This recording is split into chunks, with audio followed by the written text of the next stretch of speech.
everyone, welcome back from spring break.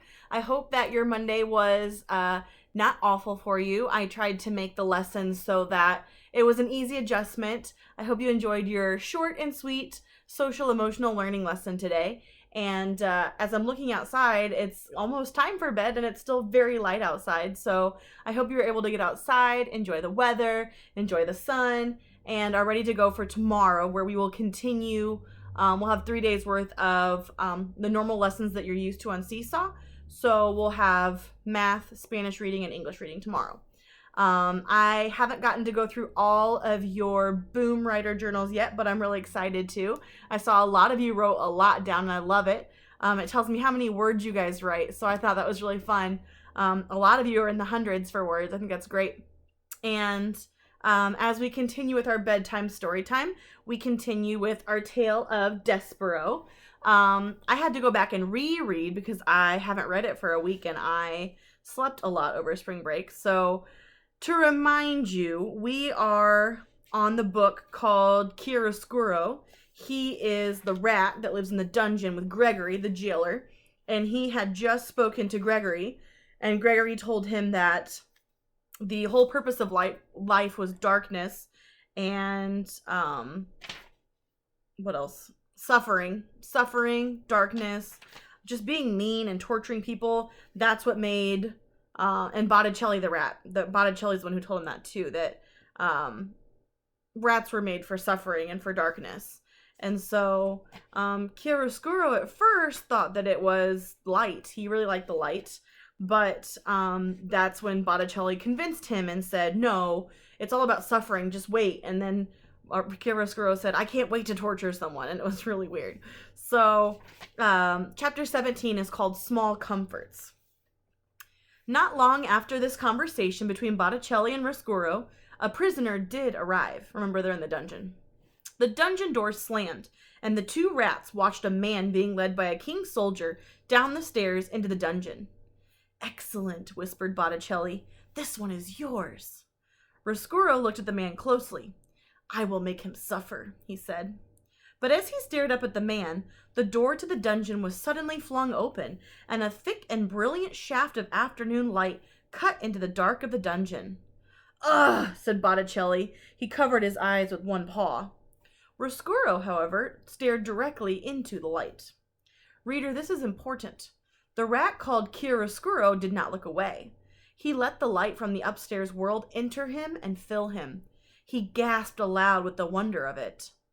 Give him his small comforts, shouted a voice at the top of the stairs, and a red cloth was thrown into the light. The cloth hung suspended for a moment, bright red and glowing, and then the door was slammed shut again, and the light disappeared, and the cloth fell to the floor. It was Gregory the jailer who bent to pick it up. Go on, said the old man as he held out the cloth to the prisoner. Take it. You'll need every last bit of warmth down here. And so the prisoner took the cloth and draped it around his shoulders as if it were a cloak. And the soldier of the king said, Right then, Gregory, he's all yours. And the soldier turned and went back up to the steps and opened the door to the outside world, and some small light leaked in before he closed the door behind him.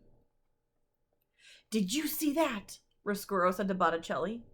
Hideously ugly, said Botticelli. Ridiculous. What can they possibly mean by letting all that light in at once? Don't they know this is a dungeon? It was beautiful, said Roscuro. No, said Botticelli. No. He looked at Roscuro intently. Not beautiful. No. I must see more light. I must see all of it, said Roscuro. I must go upstairs. Botticelli sighed. Who cares about the light? Your obsession with it is tiresome. Listen, we are rats. Rats. We do not like light. We are about darkness. We are about suffering. But, said Roscuro, upstairs. No buts, said Botticelli. No buts. None. Rats do not go upstairs. Upstairs is the domain of mice. He took the locket from around his neck. What, he said, swinging it back and forth, is this rope made of? Whiskers. The whiskers of whom? Mice. Here you can see, I don't know what you guys are envisioning in your head for Roscuro the rat and Botticelli the fatter rat, but they're really scary looking. I think you need to see the illustrations. So This creepy one, that is Botticelli. And then Roscuro, I don't know why. I thought he'd just be much cuter. I guess I was imagining a mouse. But he's kind of cute in his own way. He's not as scary as Botticelli. So it's made of the whiskers of mice, his necklace. That's scary. Exactly. And who lives upstairs? Mice. Exactly. Mice. Botticelli turned his head and spat on the floor. Mice are nothing but little packages of blood and bones, afraid of everything. They are despicable, laughable, the opposite of everything we strive to be. Do you want to live in their world? Roscuro looked up, past Botticelli to the delicious sliver of light that shone from underneath the door. He said nothing. Listen, said Botticelli, this is what you should do. Go and torture the prisoner. Go and take the red cloth from him. The cloth will satisfy your cravings for something from that world.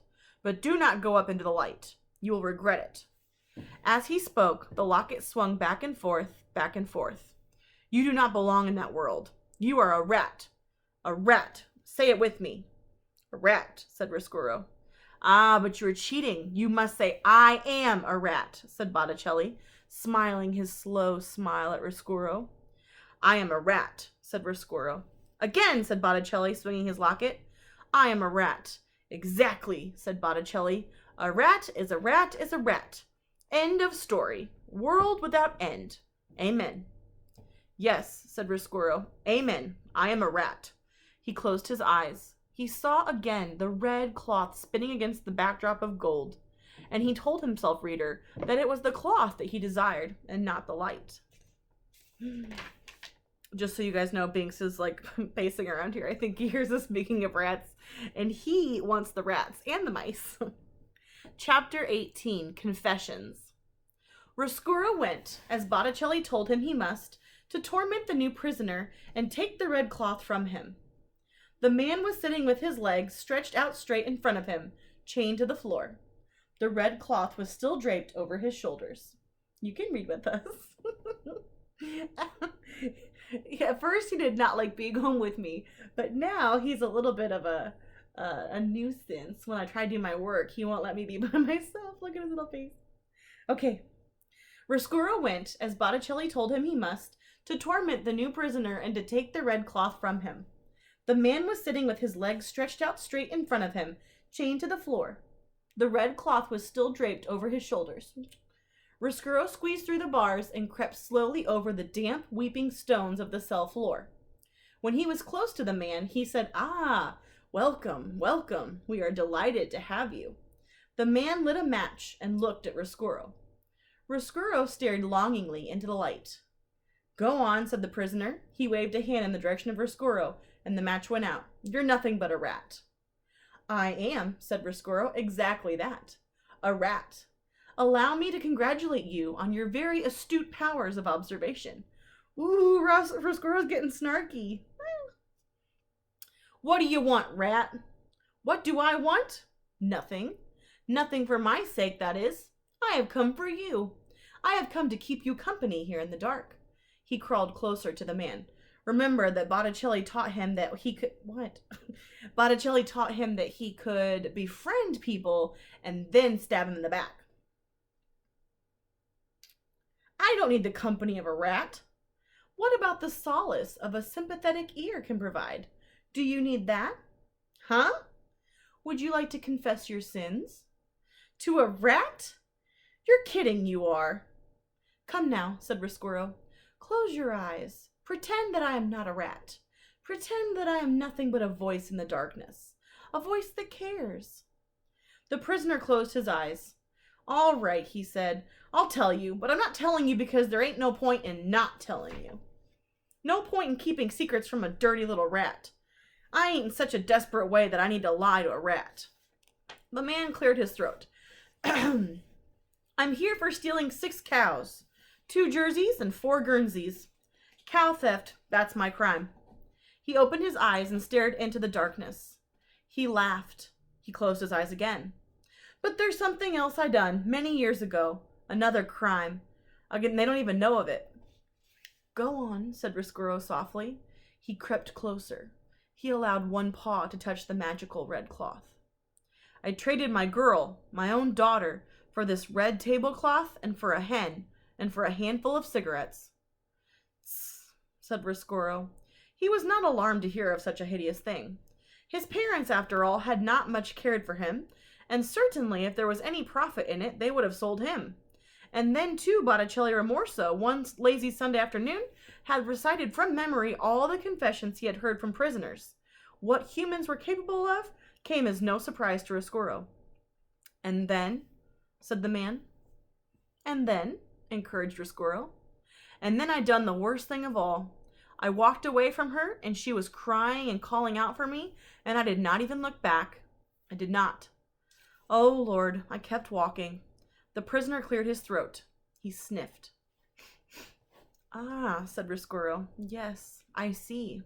By now he was standing so that all 4 of his paws were touching the red cloth. Do you find comfort in this cloth that you sold your child for? It's warm, said the man. Was it worth your child? I like the color of it. Does the cloth remind you of what you've done wrong? It does, the prisoner said. He sniffed. It does. Allow me to ease your burden, said Roscuro. He stood on his hind legs and bowed at the waist. I will take this reminder of your sin from you, he said. The rat took hold of the tablecloth in his strong teeth and pulled it off the shoulders of the man. Hey, see here, I want that back. But Roscuro, reader, was quick. He pulled the tablecloth through the bars of the cell, whoosh, like a magic trick in reverse. Hey, shouted the prisoner, bring that back, it's all I got. Yes, said Roscuro, and that is exactly why I must have it. You dirty rat, shouted the prisoner. Yes, said Roscuro, that is right, that is most accurate. And he left the man and dragged the tablecloth back to his nest and considered it. What a disappointment it was. Looking at it, Roscuro knew that Botticelli was wrong. What Roscuro wanted, what he needed, was not the cloth, but the light that had shone behind it. He wanted to be filled, flooded, blinded again with light. And for that, reader, the rat knew that he must go upstairs. I've got 3 pages we can make it through. Chapter 19, light. Light everywhere. He's going to go upstairs. Imagine, if you will, having spent the whole of your life in a dungeon. Imagine that late one spring day, you stepped out of the dark and into a world of bright windows and polished floors, winking copper pots, shining suits of armor, and tapestries sewn in gold. Imagine. And while you're imagining things, imagine this too. Imagine that at the same time the rat steps from a dungeon and into the castle, a mouse is being born upstairs. A mouse, reader, who is destined to meet the light-bedazzled rat. But that meeting will occur much later.